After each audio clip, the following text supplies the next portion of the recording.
શ્રી કૃષ્ણ, જય માતાજી। કેમ છો બધા? તો આજે હું તમારા માટે લઈને આવી છું શરદ પૂનમ સ્પેશિયલ વિડીયો। તો આજે આપણે દૂધ પૌવા બનાવીશું, તો તમે વિડીયોને સ્કીપ કર્યા વગર એન્ડ સુધી જરૂરથી જોજો। અને જો મારી ચેનલમાં નવા હોય તો ચેનલને લાઈક, શેર અને સબસ્ક્રાઈબ કરજો। તો ચાલો આપણે દૂધ પૌવા બનાવવાની શરૂઆત કરીએ। તો આપણે દૂધ પૌવા બનાવવા માટે સામગ્રીમાં દૂધ લીધું છે, ખાંડ છે, ચોખાના પૌવા છે અને કાજુ બદામ અને કિસમિસ છે। તો ચાલો આપણે દૂધ પૌવા બનાવવાની શરૂઆત કરીએ। સૌથી પહેલાં આપણે દૂધને ઉકળવા માટે મૂકી દઈશું। ત્યારબાદ આપણે પૌવાને થોડી વાર માટે પલળવા માટે મૂકી દઈશું। ત્યાં સુધીમાં આપણે કાજુ બદામનું કટિંગ કરી લઈશું, ઝીણું ઝીણું સુધારી લઈશું।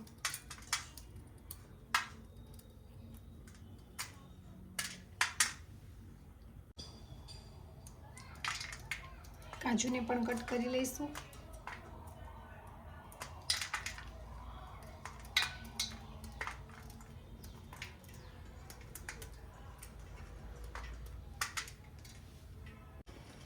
તો કાજુ બદામનું કટિંગ થઈ ગયું છે, દૂધ પણ ઉકળવા આવ્યું છે। આપણે થોડી વાર માટે તેને હલાવશું।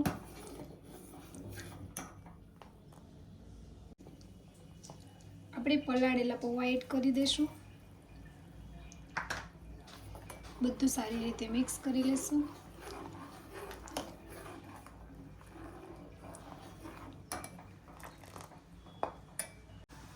હવે આ સ્ટેજ ઉપર આપણે ખાંડ એડ કરીશું, એટલે બધું સારી રીતે મિક્સ થઈ જાય।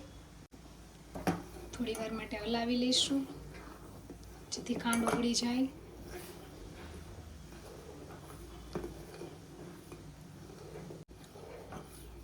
થોડી વારે હલાવતા રહીશું, જેથી દૂધ તળિયે બેસી ન જાય।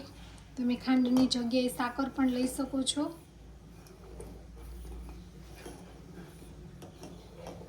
શરદ પૂનમના દિવસે દૂધ પૌવા તો બનાવવા જ જોઈએ,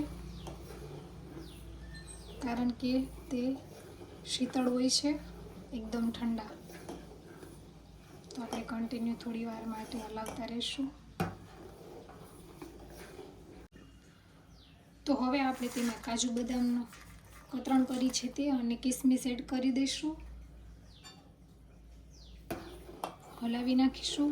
તમે જાયફળ અને એલચી પણ એડ કરી શકો છો।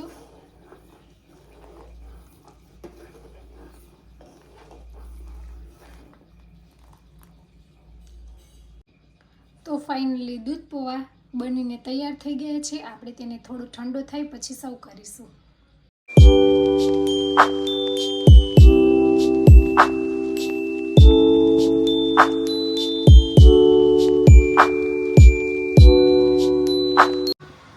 તો ફેમિલી, આજની દૂધ પૌવાની રેસીપીનો વિડીયો તમને કેવો લાગ્યો તે કમેન્ટ કરીને જણાવજો। અને ચેનલમાં નવા હોય તો ચેનલને લાઈક, શેર અને સબસ્ક્રાઈબ કરજો। તો મળશું રેસીપીના નવા વિડીયો સાથે। આવજો, જય સોમનાથ, બાય।